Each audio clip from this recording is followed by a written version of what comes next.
Viewing her U.S. visit as a provocation, China deploys warships near Taiwan. After losing diplomatic recognition from Honduras, President Tsai Ing Wen attempts to strengthen relations with the few countries who acknowledge Taiwan as independent. But will this trip, and especially her meeting with the U.S. House Speaker, put Taiwan at greater risk of Chinese aggression? I'm Andrea Sankey, and today's newsmaker is Taiwan's foreign policy.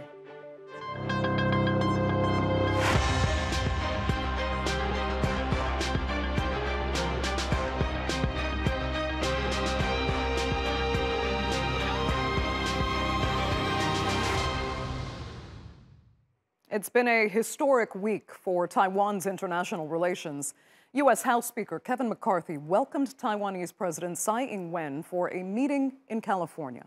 The politically sensitive move underscored U.S. support for the self-ruled island and made McCarthy the most senior political figure to meet a Taiwanese leader on U.S. soil since 1979. Meanwhile, President Tsai's predecessor, Ma Ying-jeou, visited China's mainland, the first time a former president of Taiwan has been invited to China in 74 years. The two Taiwanese lawmakers represent different political parties and ideologies, but they do have one stated goal in common: to improve Taiwan's security. Obviously, they've chosen polar opposite paths to achieve that. A Taiwanese president and a U.S. House Speaker have come together on U.S. soil for the first time. California was President Tsai Ing Wen's last stop on her Central American trip and the most anticipated. China warned of retaliation and the U.S. called for restraint. After a private meeting with the House Speaker Kevin McCarthy, Tsai thanked the U.S. for standing by her side. It is no secret that today, the peace that we have maintained and the democracy which have worked hard to build are facing unprecedented challenges. We once again find ourselves in a world where democracy is under threat. And Washington is her most important partner in protecting those values. While the US does not formally recognize Taiwan, it is required by law to provide means to defend it. Following the meeting with President Tsai, McCarthy reiterated the US commitment to the One China policy and to preserving the status quo. We had a very productive discussion with the President of Taiwan today. We covered the crucial ways to further our bonds. Based on our conversations, it's clear that there are several actions are necessary. First, we must continue the arms sales to Taiwan and make sure such sales reach Taiwan on a very timely basis. But China has condemned the visit. This move seriously violates the One China principle and the provisions of the three Sino-US joint communique, seriously undermines China's sovereignty and territorial integrity, and sends a seriously wrong signal to the Taiwan independent separatist forces. And their condemnation went beyond words. China also sent an aircraft carrier group to the island's southeast coast. This is a softer response compared to the unprecedented military drills held around Taiwan following Nancy Pelosi's visit last year. While President Tsai was in the US, her predecessor, Ma Ying-jeou, was in China. It was the first visit by a former or current president to China since 1949. Ma pledged to maintain peace with this trip.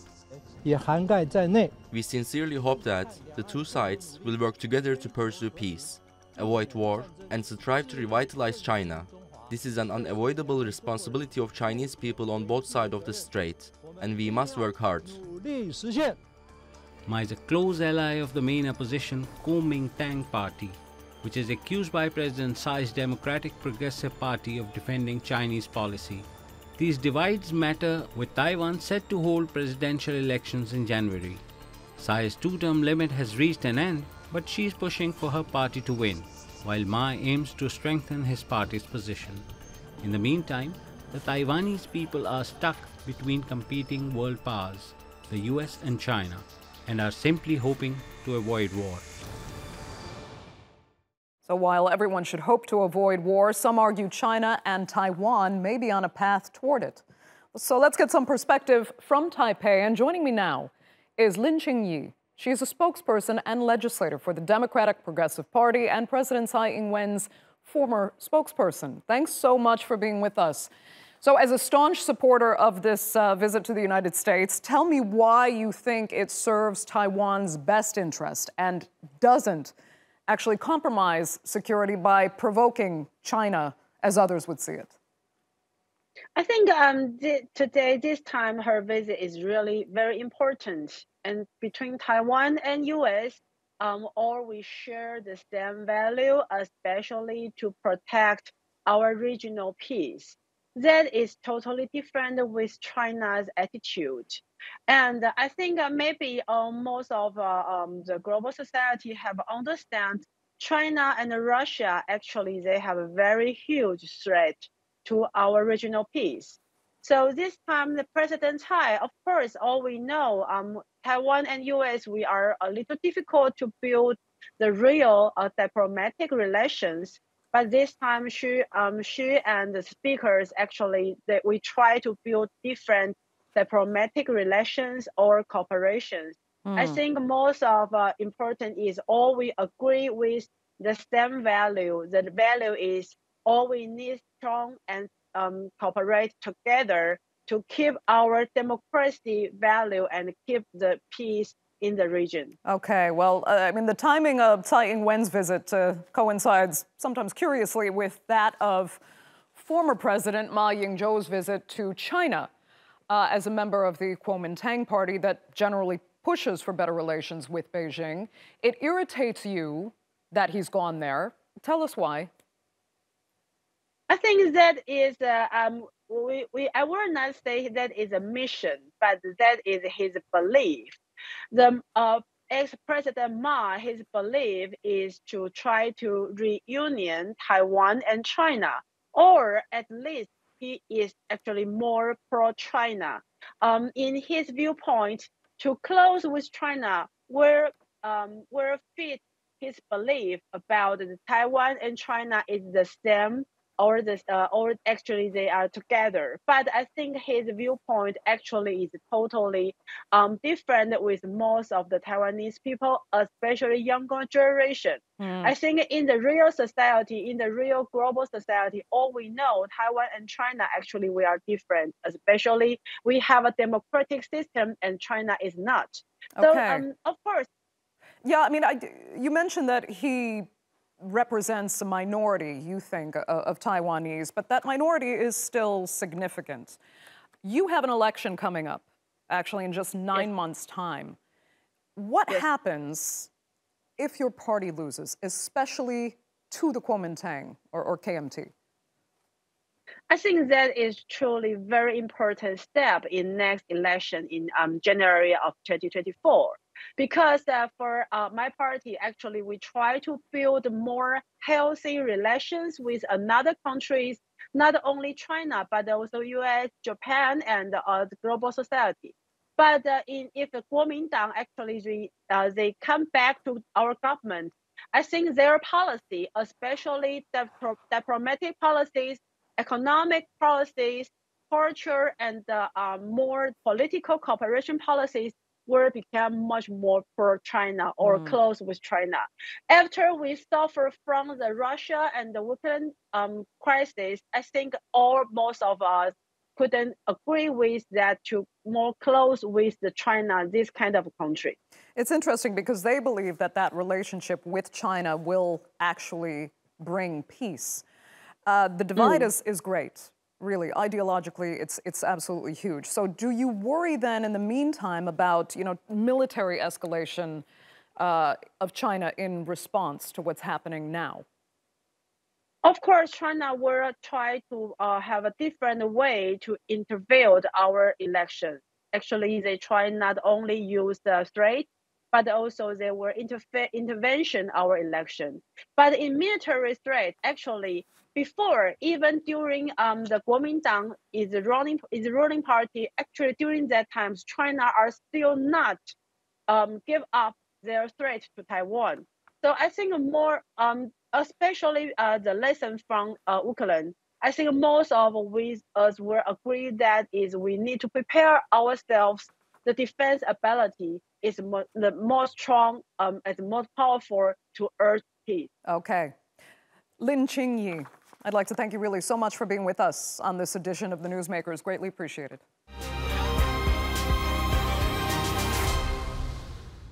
Well, let's broaden out the discussion now. And joining me from Beijing is Qinduo. He's former China Radio International chief correspondent in Washington. From Taipei, we have Lai I-Chung, former diplomat and vice president at the Taiwan think tank. And from London, Duncan Bartlett, research associate at the SOAS China Institute. Thanks all so much for being with us. Qinduo, I'll start with you. I just want to get your reaction to what you heard in that interview we just had out of Taipei. It's obviously very much a pro-Western, pro-U.S. Taiwan voice. Does it make sense to you? Well, from their point of view, in particular from the Democratic People's Progressive Party, or DPP, the ruling party in Taiwan, which is independence mandate, of course, from their perspective, closer relationship with the U.S. will somehow provide some relief, or if not real relief, at least psychologically. So probably that makes the point for them. But if you look at peace and the war, this is a big issue. From the mainland point of view, obviously they want to maintain peace with Taiwan because it's in the interest of the Chinese mainland. It's in the interest of the Chinese people on both sides across the street. Why should we fight a war against each other? We are brothers and sisters. That's why if you look at the Chinese policy over Taiwan, either under Xi Jinping or her previous, leadership for Hu Jintao or Jiang Zemin, it's all about making the utmost efforts to achieve peaceful reunification. And at the same time, so it's about the core interests of China. It's about sovereignty, it's about territorial integrity. If without the U.S. interference, this issue would be probably have resolved, many years ago. But here, the U.S., they have interests of basically keeping the status quo previously and now to make sure that there will never be a reunification, even if it is a peaceful one. Okay. Unfortunately, we've lost our connection with Taipei. We'll get that rectified as soon as possible. But let me come to Duncan in the meantime, because one of the kind of more relevant takeaways, I think, from what Kevin McCarthy had to say after meeting with Tsai Ing Wen was that the U.S. should supply basically as many weapons as possible to maintain peace for Taiwan. It's very counterintuitive, especially according to what Qinduo has just really explained. Does that strategy on behalf of the U.S. serve as a deterrent for China that would maintain peace, or is it a provocation that would lead to more aggression? Well, I think people in Taiwan feel that they face an acute threat and they should be ready to defend themselves. And so President Tsai Ing Wen's stopover in the United States is to try to drum up support for that self-defense position, to turn Taiwan into effectively a porcupine with long spines which would be able to resist any invasion or attack by the People's Republic of China. And it's interesting that those comments came from Kevin McCarthy, isn't it, rather than from the US State Department in Washington. There were 17 other senators who took part in that meeting in California with President Tsai. That just shows how widespread the sympathy is for Taiwan within the political parties of the United States on both sides. Although I do have to say that some of the politicians don't have a very nuanced view of the situation in East Asia, and perhaps they don't understand the sensitivity about some of the diplomatic language which is used at the high-level meetings. And explain that kind of deficiency in understanding, because it would seem that some in the U.S. might just see this as, a black and white issue. There's the good guys on the side of democracy on one side and the bad guys on the side of China and Russia, these threatening, menacing superpower, or growing powers, I should say, on the other side. And it's actually much more complicated than that for the people that live in Taiwan and live in mainland China. Well, President Tsai said when she was in California that Taiwan is on the front line of democracy. And of course, that goes down well in the United States. But look at the different messages that were coming from the former president of Taiwan, Mr. Ma, who's been on a trip to mainland China. What he's saying is, we are all Chinese. We share the same roots. We share the same history. Wouldn't it be better if we tried to get along? Now, I don't think he's talking in any way about an immediate reunification with China. He's not saying that there are no risks of a fight. He's aware of the deterioration in the security situation and the rivalry between the great powers. But clearly there are a lot of people in Taiwan, not all of them, but perhaps a significant minority, who would see that fostering a cordial relationship with China is sensible from a diplomatic perspective because it reduced the risks of tension and of war. Lai I-Chung, I see we have you back from Taipei. Duncan was alluding to the visit that coincided basically with Tsai Ing Wen's visit to the United States, and that was the former president's visit to mainland China. He has said, you know, we are all Chinese. As Duncan outlined, he's not looking at immediate reunification. He's just looking at peace and good relations with Chinese brothers on the mainland. But why do so many in the ruling party now believe that that was kind of an insult to the majority of Taiwanese people that he visited China at this time? I do not think that is just about the ruling party's position, but also if you look at the opinion poll just conducted several days ago, about 60% of the people in Taiwan, they believe that the President might just visit to China, and right now that it's not in the proper time. And also, when they talk about the issue about the peace, I think everyone in Taiwan agrees that we need to have a peace. But the issue about not having peace is that China is threatening Taiwan. Despite the best description from what other the scholars and the experts talking about how China wanted to make peace with Taiwan, but look at the reality is that the Chinese sending its airplane to harass Taiwan, has its military vessel just docking outside of Taiwan's port, waiting to harass Taiwan. So those are the actions. China can simply just withdraw, and we can have peace. Unfortunately, China did not do that. And also, according to the Chinese positions, the Taiwan external engagement with other countries, despite not having an official relationship, that China still opposed to that. That China can have its leaders and also its foreign diplomat to talk with the higher-ranking official, even the President of the United States. But China opposed the President Tsai, her meeting with the congressional leadership in the U.S. The congressional leadership, they are not the president of the United States, and they're not even the number 2 in the U.S. So those are the things that when you look at the reality, that Chinese words does not match its deeds. And the President Ma this time, when he visited China, of course, that is his right to visit China, and he had a dream about Taiwan, China, they don't belong to one nation. Although he did not really mention that the reunification will have to be right now. But the issue is that when the President Ma in China, she wasn't able to really put out the issues such as the Republic of China and also demanding the China to withdraw its military menacing against Taiwan.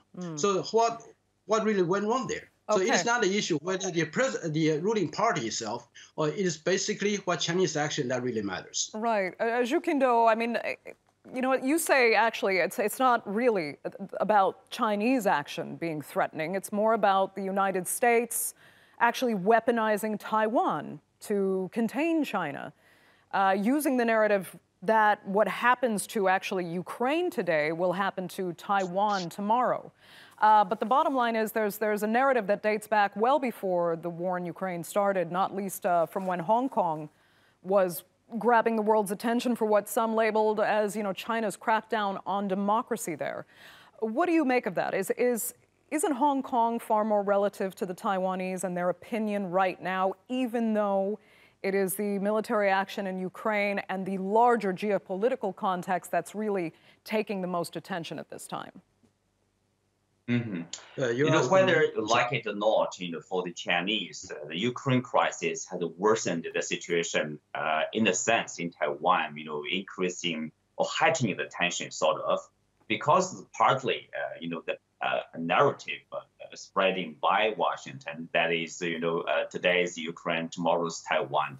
But despite the differences, of the facts, like Taiwan is part of China, which is recognized by absolute majority number of countries in the world, by Turkey, by the U.S. itself. There's only one China. Taiwan is part of China, and Ukraine is an independent sovereign nation. So it's a totally different situation. And there is no threat from China in terms of Taiwan.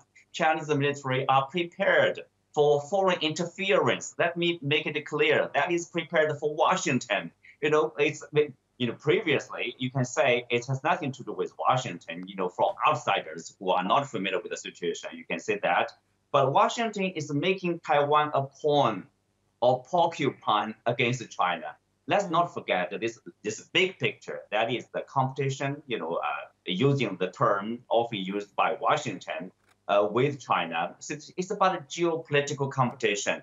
Washington is trying to contain China. It's a new Cold War against China. It's trying to sabotage the rise of China. One of the means to do that is to using Taiwan to create instability or destabilize this situation for China and for the entire region. Okay. Let me show you. Last time when Nancy Pelosi visited Taiwan in a very provocative visit, and you can see all Asian countries except for Japan, they expressed the desire for calm and stability. And they are basically indirectly saying no to Washington. Washington is creating trouble for the entire region.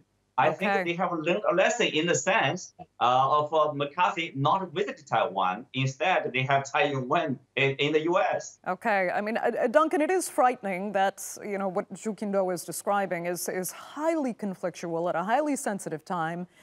And now the question is what more military action China might take. And if China truly believes that Taiwan will be returned to the mainland, then when? We've heard even some estimates say that they're planning to do something within the next couple of years. Do you think that's an exaggeration, fear-mongering perhaps, or is it a distinct possibility?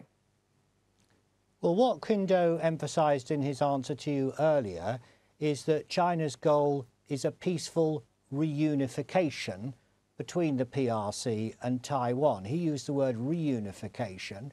Most people in Taiwan don't see that as being a goal. They believe that Taiwan is an independently governed island with its own multi-party system. But you see, Xi Jinping has also said that he wants a peaceful reunification if possible, but by force if necessary. He hasn't put a date on that, but he's also said that he wants the Communist Party's long-standing claim on Taiwan to be resolved within his lifetime. That's, of course, not how it's seen in other countries. They regard China as taking a threatening position towards Taiwan.